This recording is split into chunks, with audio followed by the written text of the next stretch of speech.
Hello everyone, welcome to Olive Board and welcome to the another session of Daily J in 10 minutes. That is your revision session 154. So guys, उससे पहले channel subscribe नहीं करा है then please do subscribe and don't forget to hit this bell icon. पहला question, Rajnath Singh launched an online portal for items to be purchased against firm demand from CSD. The portal was developed by whom? ठीक है, राजनाथ सिंह ने एक online portal launch करा है उन items के लिए जो कि परचेज होंगे against firm demand from CSD. तो आपको बता दें कि जो पोर्टल है वो इनमें से किसने डेवलप करा है. The portal was developed by whom? तो that is national informatics cell, option A. तो आपको नेशनल इंफॉर्मेटिक्स सेल भी मिल सकता है और ऑप्शन में आपको उसका शॉर्ट भी मिल सकता है विच इज NIC. ठीक है, तो आपको दोनों में से कुछ भी मिल सकता है, नेशनल इंफॉर्मेटिक्स सेल या फिर NIC. राजनाथ सिंह कौन है? He is the union minister of defence. वो डिफेंस मिनिस्टर है हमारे कंट्री के. ठीक है. Krishi Sanjivani vans were recently launched in which of the following Indian state. Krishi Sanjivani vans जो है वो इनमें से किस इंडियन स्टेट में लॉन्च की गई है? So that is Karnataka, option C. तो कर्नाटका में लॉन्च की गई है कृषि संजीवनी वैन्स. ठीक है, इसके बारे में देखो. सो कर्नाटका लॉन्च कृषि संजीवनी वैन्स इन बेंगलुरु. तो कर्नाटका ने बेंगलुरु में ये वैन्स लॉन्च की है.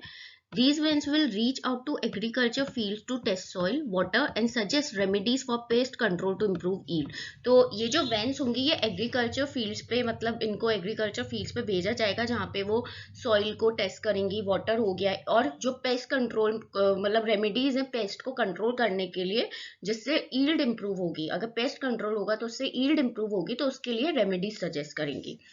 एग्रीकल्चर डिपार्टमेंट प्रपोज टू अचेट 1 van for every farmers assistant centres.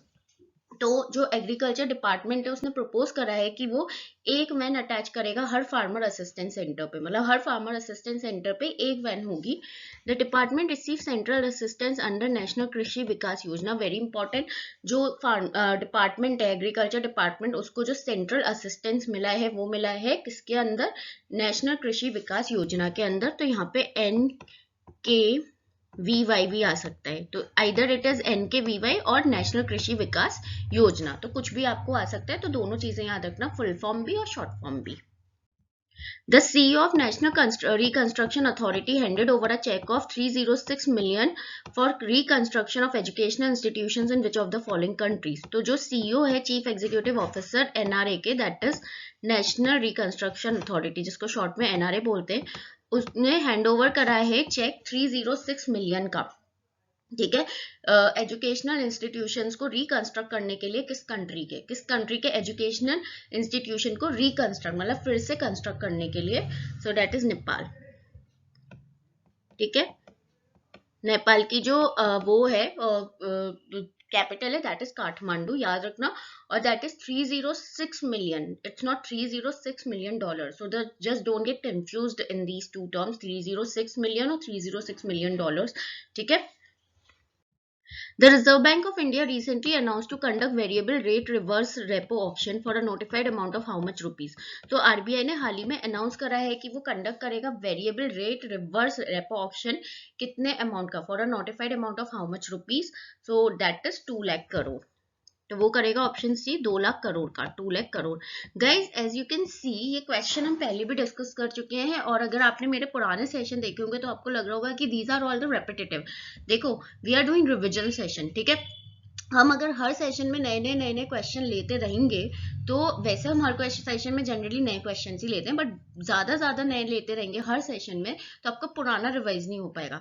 तो इसीलिए क्या करा है मैंने कि जो पुराने कुछ और क्वेश्चन थे इंपॉर्टेंट, उनको मैंने लेके ये करा है ताकि आपका वो रिविजन हो जाए. क्योंकि हम डेली GN 10 मिनट्स का मतलब है आपका ये रिविजन सेशन है. We are not providing you daily current affairs. Yes, we are providing you current affairs, but इसका ये मतलब नहीं है कि हमें डेली करंट अफेयर्स इस सेशन में आपको करंट अफेयर्स ही मिलेंगे, ऐसा कुछ भी नहीं है. We are providing you everything. ठीक है, तो सिमिलरली आज का जो बैंकिंग अवेयरनेस वाला भी सेशन आएगा, जो आपका बैंकिंग अवेयरनेस 7 मिनट सेशन है, that will be the same. उसमें भी हम आपका रिविजन सेशन कराएंगे. ठीक है. Now next is, which of the following country recently announced to create wooden satellites to cut down on space debris? इनमें से कौन सा कंट्री है जिसने हाल ही में अनाउंस करा है वुडन सैटेलाइट्स क्रिएट करने का, वुडन सैटेलाइट्स को क्रिएट करने का स्पेस डिब्रिस को कट डाउन करने के लिए? So that is none of these. Option E is the answer, और वो कंट्री है जापान. जापान की कैपिटल याद रखना, जापान की capital is Tokyo.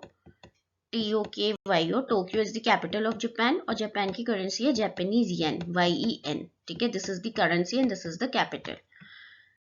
So, Japanese startup Sumitomo Forestry teamed up with the researchers from Kyoto University to work on a wooden satellite. तो Japanese startup है जिसका नाम है Sumitomo Forestry, जो आपको नाम से समझ में आ रहा होगा कि Japanese startup है. उसने टीम अप करा है रिसर्चर्स के साथ क्योटो यूनिवर्सिटी के, जो क्योटो यूनिवर्सिटी के रिसर्चर्स हैं उनके साथ टीम अप करके ये वुडन सैटेलाइट पे काम करा है. So it aims at tackling the increasing threat of space debris. तो जो space debris का जो increasing threat है, जो डर है, उसको टैकल करने के लिए ये करी गई है wooden satellite launch. The teams plan to launch the world's first satellite made out of wood in 2023. तो टीम ने प्लान करा है कि वो वर्ल्ड की पहली सैटेलाइट, पहली वुडन सैटेलाइट, मतलब पहली सैटेलाइट जो वुड से बनी होगी, उसको वो लॉन्च करेंगे 2023 में, यानी कि 2023 में. So around 60% of satellites are defunct according to WEF. तो according to World Economic Forum, WEF के हिसाब से करीब 60% सैटेलाइट्स हैं जो कि डिफंक्ट है. ठीक है, तो इसमें जो इम्पोर्टेंट चीज है वो याद रखना कि सुमिटोमो फॉरेस्ट्री ये जापानीज स्टार्टअप है, किसके साथ टीम अप करा है, क्योटो यूनिवर्सिटी के रिसर्चर्स के साथ. और ये जो सैटेलाइट है वो कब लॉन्च होगी ये याद रखना, वो होगी 2023 में, 2023 में ये सैटेलाइट लॉन्च होगी, जो पहली वुडन सैटेलाइट होगी वर्ल्ड की. Which edition of non-resident Indian Day was celebrated on 9th Jan 2021? ठीक है, कौन सा एडिशन NRI डे का, यानी कि नॉन रेजिडेंट डे का, जिसको हम प्रवासी भारतीय दिवस भी बोलते हैं, वो 9th Jan 2021 को सेलिब्रेट हुआ था. मतलब 9th Jan को हर साल आपका NRI डे होता है, that is non resident Indian day. ठीक है, तो 2021 का एडिशन था 16th. ठीक है, 16वां एडिशन था, यानी कि 16th एडिशन था. सो द प्रवासी भारतीय दिवस, तो मैंने अभी बताया था कि NRI डे को प्रवासी भारतीय दिवस भी बोला जाता है.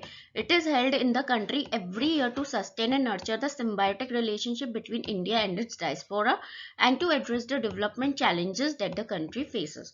तो ये क्यों मनाया जाता है, ये हर साल इसीलिए मनाया जाता है कि सस्टेन करना और नर्चर करना जो सिम्बायोटिक रिलेशनशिप है इंडिया और उसके डायस्पोरा में, और साथ ही साथ जो डेवलपमेंट चेंजेस हैं जो कंट्री फेस करती है उसको एड्रेस करना. ठीक है, प्रवासी भारतीय दिवस वॉज फर्स्ट ऑब्जर्व इन 2003. तो ये पहली बार कब मनाया गया था, ये पहली बार 2003 में मनाया गया था, तो इसको याद रखना. The day also commemorates the return of Mahatma Gandhi from South Africa in 1915. तो ये डे उस डे को भी सिंबलाइज करता है, उस डे को भी कॉमेमोरेट करता है जब महात्मा गांधी साउथ अफ्रीका से अपनी बैरिस्टर की पढ़ाई कंप्लीट करके आए थे 1915 में, 1915 में. ठीक है, तो ये उस दिन को भी सिंबलाइज करता है.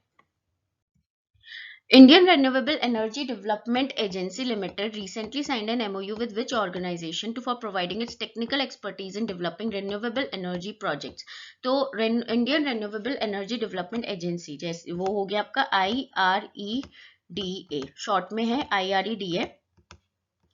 तो इसने रिसेंटली MOU साइन करा है इनमें से किस ऑर्गेनाइजेशन के साथ, जिसमें वो अपना टेक्निकल एक्सपर्टीज प्रोवाइड करेगा. ठीक है, रिन्यूएबल एनर्जी प्रोजेक्ट्स को डेवलप करने के लिए.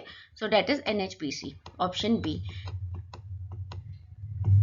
National hydro power corporation, this is NHPC. ठीक है, तो NHPC के साथ करा है IREDA ने, that is Indian renewable energy development agency, national hydro electric power corporation, ये होता है आपका NHPC. ठीक है, Protect a Smile in news recently is an initiative of which of the following company? Protect a Smile जो कि हाल ही में news में रहा है, वो इनमें से किस कंपनी का इनिशिएटिव है? So that is Max Life Insurance, option C. तो प्रोटेक्ट अ स्माइल जो है वो मैक्स लाइफ इंश्योरेंस का इनिशिएटिव है. ठीक है, EMI at internet banking is a facility introduced by which of the following bank to enable customers to break high value transactions into EMI. तो आपके जो EMI होते हैं, तो एक किस बैंक ने इनमें से इंट्रोड्यूस करी है फैसिलिटी जिसका नाम है EMI at इंटरनेट बैंकिंग. ठीक है, तो इसमें क्या होगा कि जो बेसिकली हाई वैल्यू ट्रांजेक्शन है उनको, उससे कस्टमर जो है उसको वो ब्रेक कर सकते हैं हाई वैल्यू ट्रांजेक्शन्स को EMI में, तो इसीलिए उसका नाम दिया गया EMI एट इंटरनेट बैंकिंग. तो वो लॉन्च करा है ICICI ने ये फैसिलिटी. ICICI का हेडक्वार्टर याद रखना मुंबई में है. Which district in Jammu and Kashmir became the only one to be declared TB free in India? इनमें से कौन सा डिस्ट्रिक्ट है जम्मू कश्मीर का जो इकलौता डिस्ट्रिक्ट बना है जो डिक्लेयर हुआ है TB फ्री, यानी कि ट्यूबरकुलोसिस फ्री हो गया है ये, तो दैट इज बुडगम. ठीक है, this is a district in Jammu and Kashmir.